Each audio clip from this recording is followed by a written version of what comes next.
Hello, everyone. Welcome to another bounty episode of the Day Zero podcast. I'm Spectre. With me is Z. We have a good number of topics today, including a fake Facebook takeover chain, a Rubygems bug, a curl bug, and more.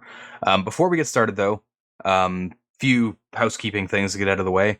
We're going to be taking our summer break in 2 weeks. So our last episodes for the break will be May 30th and May 31st. And also, starting this Friday at 6 p.m. Eastern, we're planning to do cover some offensive con talks. Some of you who were with us in the summer of last year may remember we did some coverage of some DEF CON talks. We really like doing that. It was pretty fun just hanging out there and checking out the talks and commenting on it. So we want to do that again. That will be over on YouTube though, instead of on the Twitch. So we'll try to get that out there.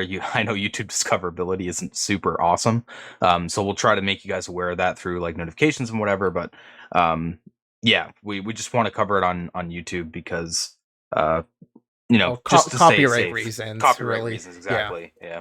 Yeah, it just comes down to the fact Twitch has us running ads, making profit off of it. YouTube, we can disable the ads completely, not make profit, and I already reached out to Offensive Con about streaming them, and their issue was just, as long as you're not making money off of it, so that's going to be our solution for it. Yeah. So like I said, that'll be on Friday at 6 p.m. Eastern, and we'll send out notifications for that. But just keep a lookout for it. All right, so with all that out of the way, we can start to get into some of our topics today.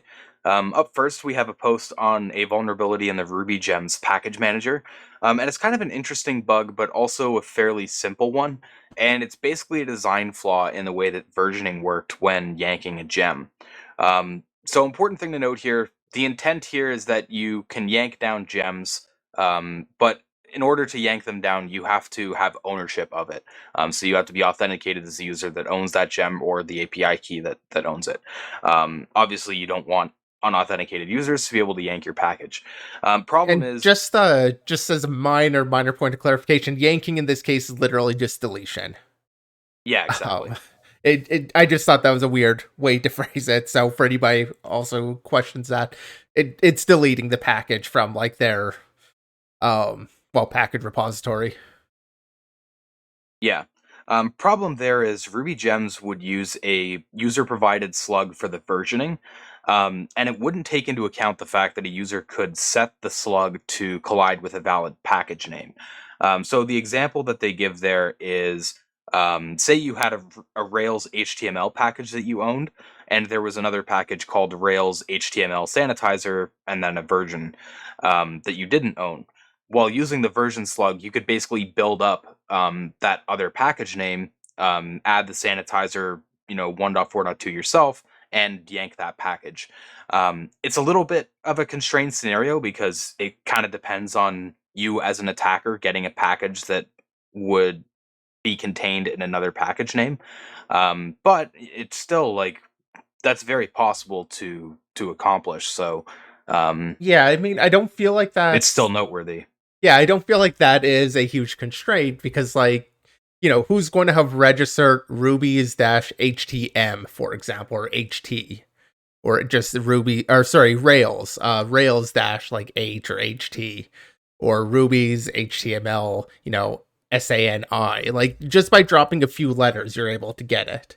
Or no, I'm sorry, you do need the dash in there, so that does actually constrain it a little bit more. My bad.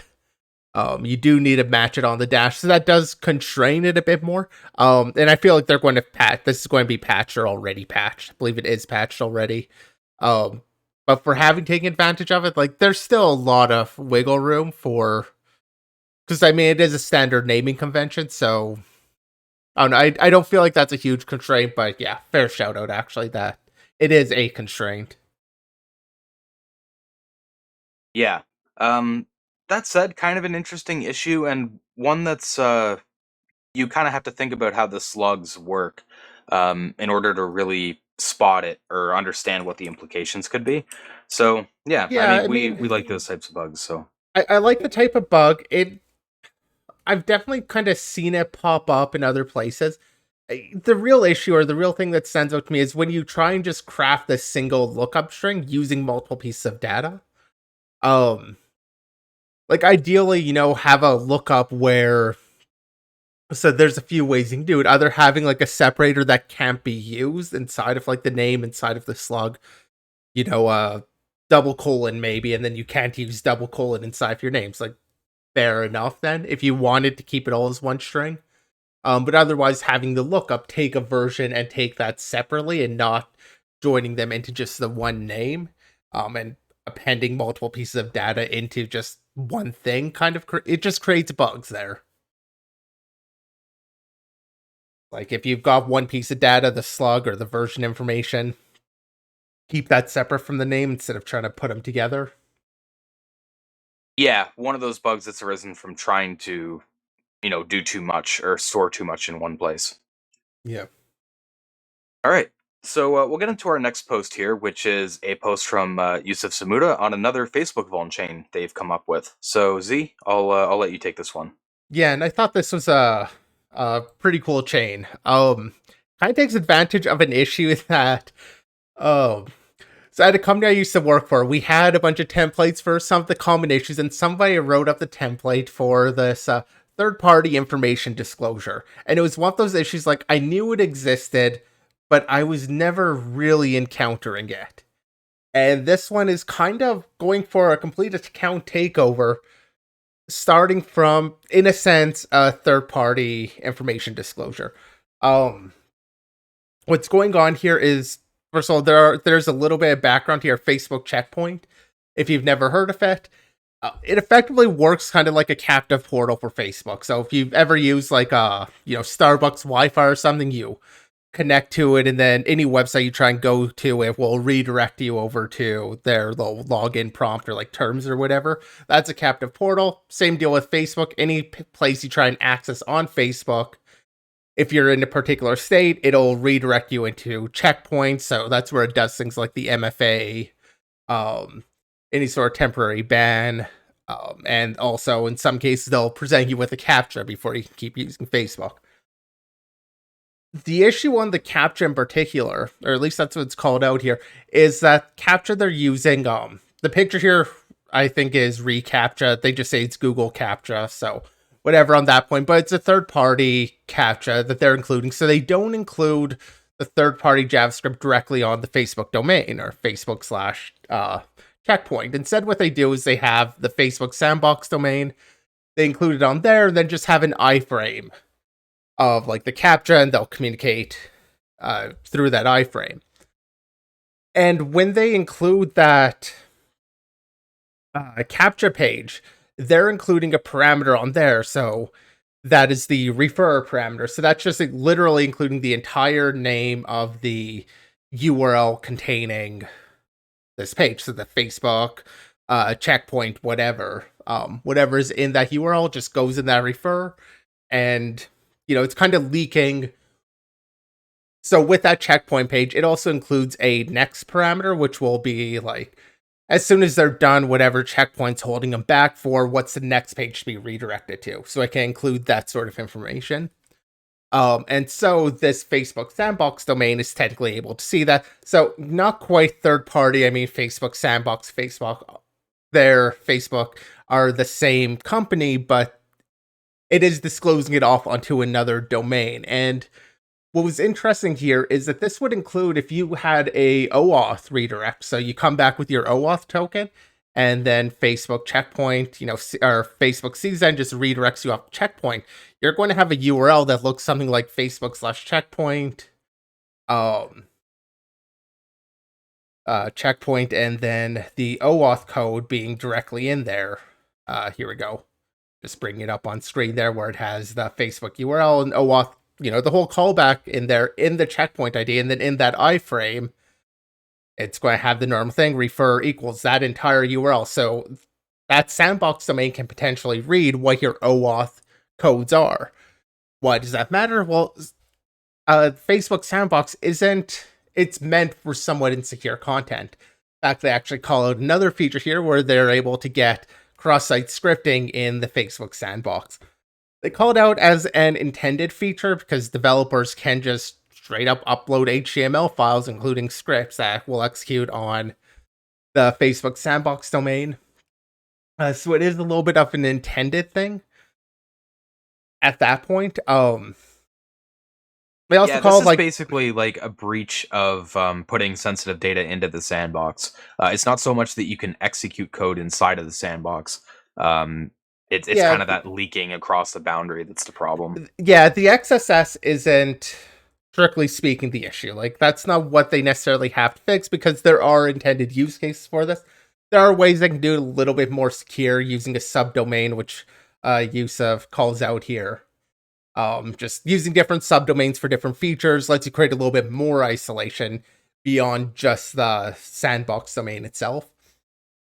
But so they're able to use that to kind of have something running on the same domain. And we'll come back to that in a moment. And then the third bug that they kind of took advantage of is just log out and log in CSRF. This is they don't really go into the details here, but effectively, the OAuth authentication, like the endpoints for OAuth stuff on Facebook, don't have any CSRF tokens. Um, I think we've had maybe it was another post on this blog that covered it, but that brought that up before. Although in the attack steps they just say logout CSRF and login CSRF redacted. So perhaps there's something a little bit more complicated to that. I'm not sure what it was, why it was redacted, if it is what I believe it was. But effectively, using these issues, you're able to get into a scenario where, um, well, where you can attack this. So one is most accounts aren't going to land you in the checkpoint, or yeah, on checkpoint. So you have to get users into that state. One way of doing that is with the logout and login CSRFs. So you would log a user out and then log them back in under an attacker's account that will end up in the checkpoint. And so it will end up getting redirected. And then you could redirect them off or have a frame. So the actual attack involves a page that will have 2 frames on it. The first frame, you're going to redirect them off. You're doing the CSRF stuff first. Then open up the OAuth page. And that's just going to be your standard OAuth page because you just want to redirect right back to facebook.com since they're logged in as the attacker now because of the CSRF. It's going to redirect to facebook.com. Facebook.com is going to redirect to Checkpoint. Checkpoint is going to load the Facebook sandbox containing that URL, containing the auth code from the OAuth. And then you would have a second frame, and that's got the Facebook sandbox XSS. And in that second frame, that frame would then be able to read the opener frame 0, so the page that opened it, target the frame 0 and get the location.href there. I'm going to be honest, I do have a little bit of confusion over how exactly that process looks. But it seems like, and I apologize if my understanding's a little bit wrong here, but it seems like basically since you have Facebook Sandbox on the one frame, it's able to still kind of read the opener, read the frame, and then read into that to get the location.href of that frame. Because they're both on the same origin. Yeah, that's how I read it. Yeah, that's how I'm understanding it. I didn't have a chance to actually go and like give this a little bit of a test to see exactly what happens there. But that is one area where I'm slightly confused about, mostly just because it's not an issue I need to think about a lot of times.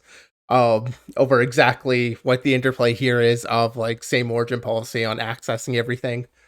But ultimately, I mean, he has a bug here. He got a bounty of $44,625. So a very good bounty. Obviously, it's an account takeover, so you're going to expect a pretty decent bounty payout there. But yeah, I mean, it leads to the account takeover. Obviously, was able to do it. So however that works, it does work. And I guess I'll leave it at that. I think it's a great bug, and just kind of take that pretty subtle issue of, well, the sandboxes expose the, like, how do you abuse that? And finding this chain to actually take advantage of it. Yeah, it's a little bit of a weird scenario. I can't recall like when we might have covered something that's similar to this, where you kind of have something leaking into the sandbox that way. Usually, the attack strategy is to break out of the sandbox. But yeah, I mean, very interesting post, and yeah, obviously a pretty impactful chain. So Yeah, I yeah. mean, I enjoyed this one. All right, so we'll get into some HackerOne reports here. First on that list, we have a report in curl, and Z, I'll let you take this one too, because I know Yeah. you found this one a little interesting, just because of the weirdness nature Well, of it, I guess. this one I found fun also, and this is it's just like it's a good example of how bugs can arise in the intersection of features. What you have here in curl, the issue is just that curl can remove the wrong file when an error happens, and that's because of two arguments that might be provided. No clobber being one, which is basically, normally you have curl give the URL, it's going to actually I think by default it's going to display it on standard out, but assume you give it something to download the file also, like remote name or something, it's going to download whatever file you've given it, or whatever remote file you've asked for. No clobber is going to say, well, don't overwrite any files. If that file exists, append a number onto the main part of the file name and save that. Uh, Remove on error is basically saying, well, if there's an error during transfer, delete the entire file. So the intersection of these two, using both of these at the same time, no clobber, and it has to rewrite the file name, and remove on error. What happens there? Well, remove on error actually ends up deleting the original file name. It doesn't account for the fact that no clobber might be writing to a different file name, which can create an issue. They actually got a much higher bounty than I'd have expected for this issue, because this is. I can't imagine too many scenarios where you'd be able to abuse this issue. But they did get the $2,400 bounty, which is pretty solid bounty for the finding. And I mean, pretty straightforward for an issue there. I really do struggle to come up with a proper imagined scenario, though, where you would have this, because this feels like the sort of thing you would write. If you were, well, I guess I was going to say if you're working in the terminal, and so you'd be like attacking yourself, accidentally deleting a file. Like, it feels more just like a bug than a security thing. But of course, deleting files does have security consequences. So, I mean, fine. I'm not complain. I don't think they should have given them, like, take away the bounty or anything. I'm not saying that. I just thought it was interesting that they did give it. Yeah, I mean that surprised me a little bit too. The other thing that surprised me a bit was when you look at the disclosure timeline. This might be the quickest disclosure timeline we've ever seen on a report. The bug was reported on May 11th, and then it was disclosed May 12th. So yeah, literally a 1 day turnaround time for the report. I mean, So hopefully you it don't was an see that easy too often. fix. Curl does seem on top of things. Like, we see him in HackerOne quite a bit, actually. And generally, like, pretty respectable program, I think. So I'm not Yeah, that was surprised they just had a really good fast. That's turnaround. all. Yeah, no, fair. And good to shout. Yeah. We have another HackerOne report, which we'll get into now, which is a logic authentication issue in Priceline, which is like a discount site for hotels and flights and such. The problem here is through their support for Google OneTap single sign-on, where you can authenticate using a Google account.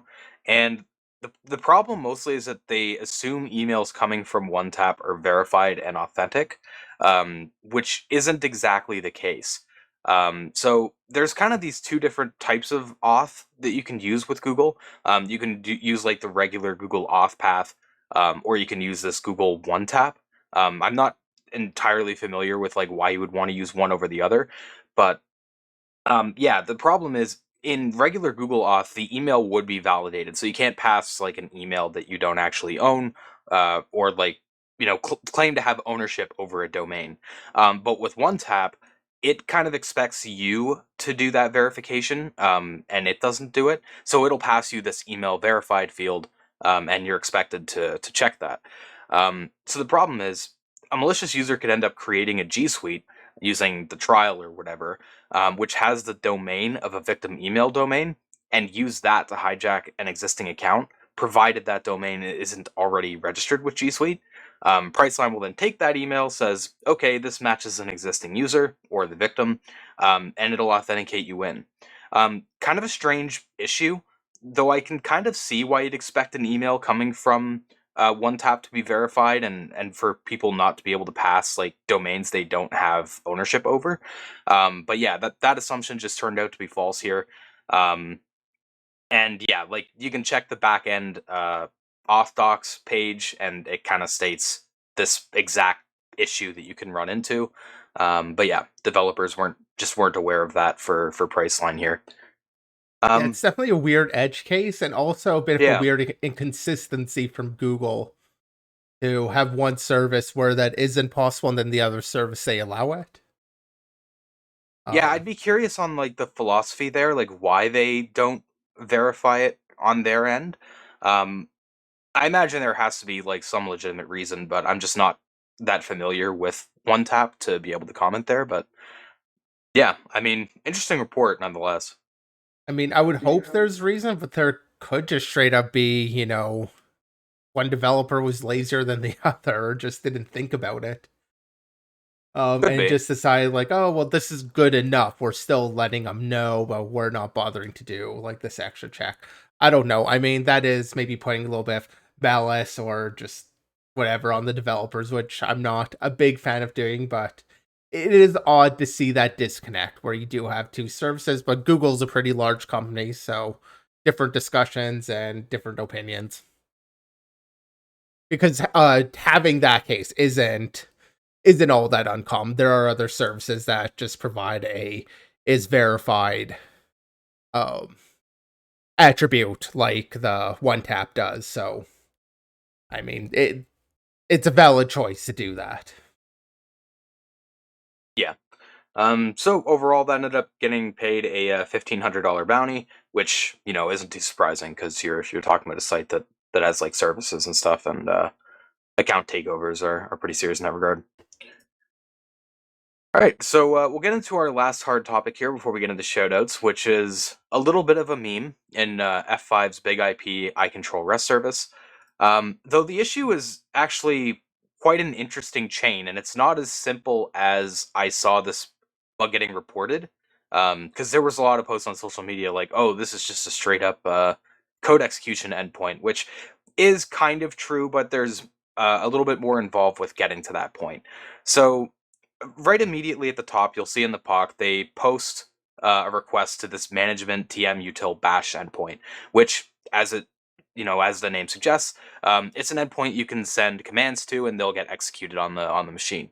Um, but this is an intended internal endpoint. They do have some authentication on it. It's just that authentication was a little bit weird, and it involved two different places in a way, which is where like a discrepancy is born, and why this bug is exists. So first, they talk about a custom Apache module that F5 is running called mod auth pam, which would basically register a hook on requests. And that hook would check request headers for this X F5 auth token header that they have set up, which, if that's present, it will allow the request to pass to the internal iControl REST service. And if it isn't, it'll check the authorization header, and that'll be processed, and requests will be rejected if the credentials don't match. So you can see there's kind of some dual auth going on there, in a sense, where you can either use the authorization header or you can use the auth token header. Um, and then, yeah, when you get to the iControl REST service, if that token is present and passed to it, it'll validate it.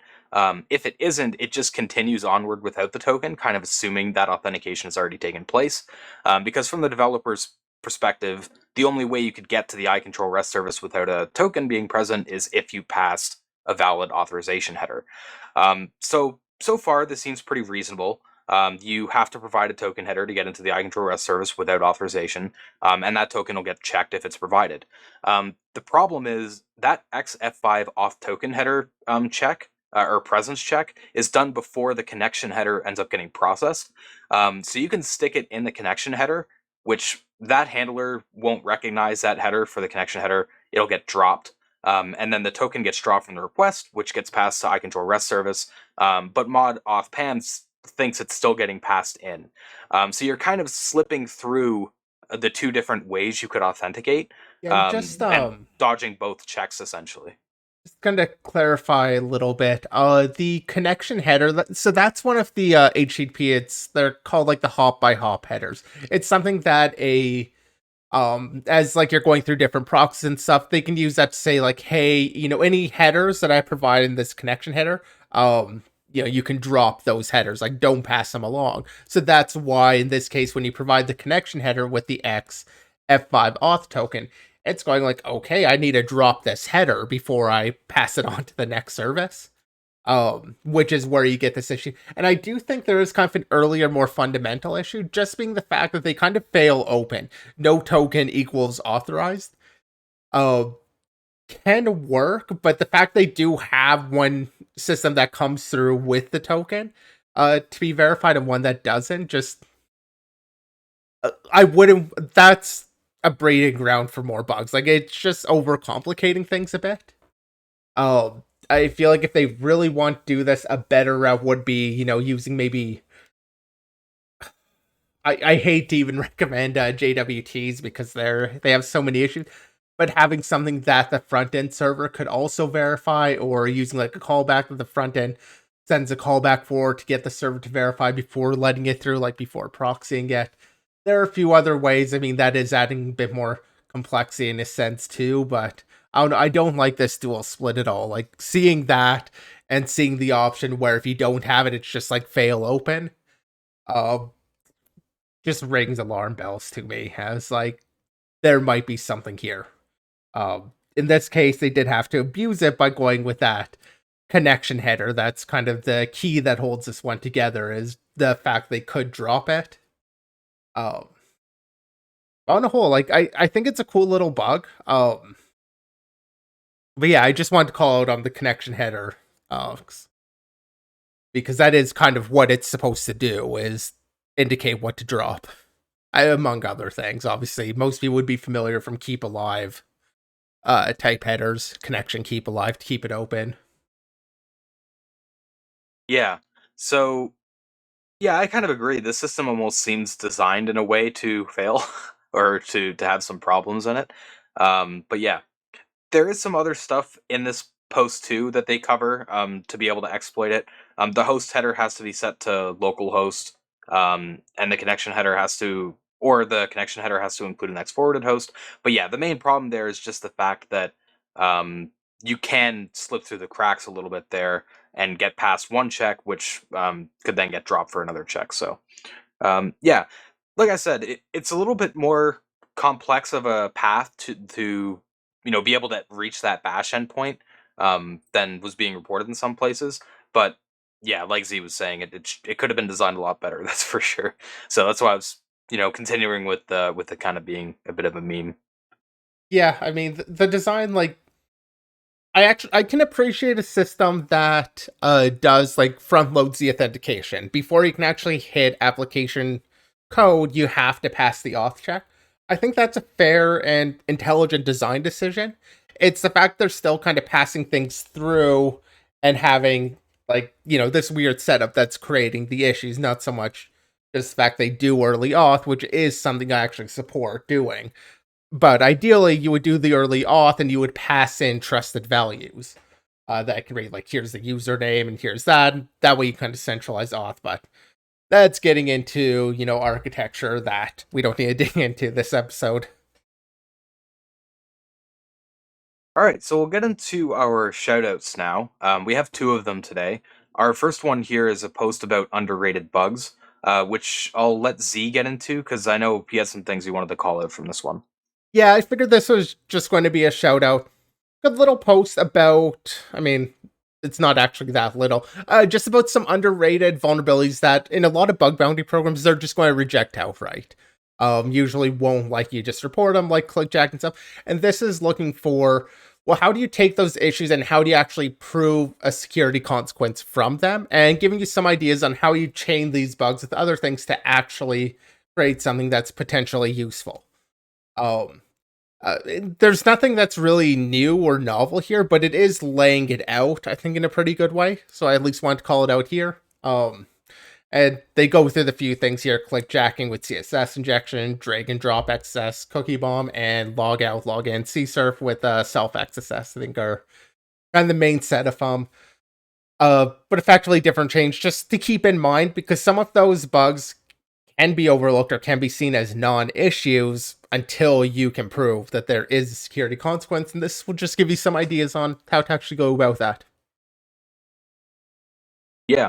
And continuing on some of those weirder vulnerabilities that might not seem exploitable at first. Our last shout out is a talk that was given by James Kettle at NullCon, and it's a talk about hunting evasive vulnerabilities.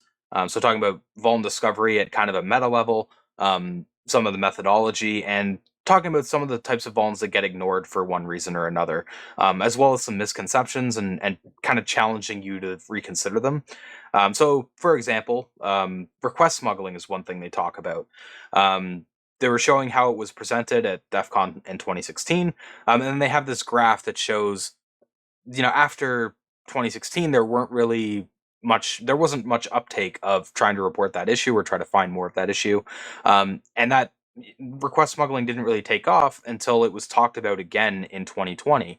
And they speculate the reasoning for that is there's kind of this fear thinking of like, well, this is too hard, this is not practical, how is this going to be useful for an attacker? And um, it's easy to kind of jump to the assumption that it's not. Um, just kind of being a little bit lazy, I guess. Um, Brushing something off as like not impactful or whatever. So the way they challenge you to think of that is, instead of saying that'll never work, rephrase that to that'll never work unless, and try to force yourself to work out the scenario there. It's something I think we've touched on a little bit before, but they do a much better job like laying it out and giving some examples. Um, so yeah, I think there might be some useful methodology and tips in there. They go through a few different examples like that. These types of bugs that are just typically disregarded. Um, and yeah, I think there's some useful tips and stuff in there. So I wanted to give it a quick shout out. Um, I hadn't watched the whole talk yet. I got through like maybe 60 or 70% of it. I'm planning to finish it today. But yeah, from what I've seen so far, there was a lot of useful things that make you challenge your thinking a little bit when you're looking for vulnerabilities. So yeah, I think it's a cool talk. Yeah, and I think I actually put this on our schedule thinking I was going to watch this weekend and just didn't have a chance to.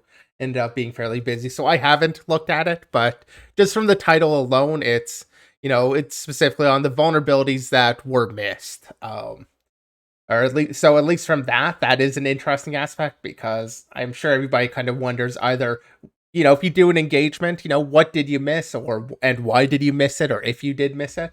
And it always sucks to kind of hear back that, oh, maybe you actually did miss a particular vulnerability. And kind of turning back on why. So it sounded interesting to me. Sounds like Spectre's gone through more of it than I did, but I mean, it is from James Kettle, who has a pretty good track record when it comes to publishing stuff, so I'm sure it's solid. Yeah. All right. So unless you have any last minute thoughts, see, we'll go ahead and wrap it up because that's all the topics we have. Yeah, no, I think that's all. All right. So thank you everyone for joining us. Before we head out, I guess I'll reiterate some of the points in the beginning of the episode. Being that on Friday at 6 p.m. Eastern, we're planning to cover some of the offensive con talks on YouTube. So we'll let you guys know when those are up, and we'll also be taking a break in 2 weeks. So our last episodes before the summer break will be May 30th and May 31st. Other than that, be sure to check out our website or the chat for Twitter and Discord links if you want to get involved in the community. You can also find summaries and VODs for our previous episodes up on our website and on YouTube. And yeah, we'll be back tomorrow for binary topics at 7 p.m. Eastern, 4 p.m. Pacific, and we'll see you then.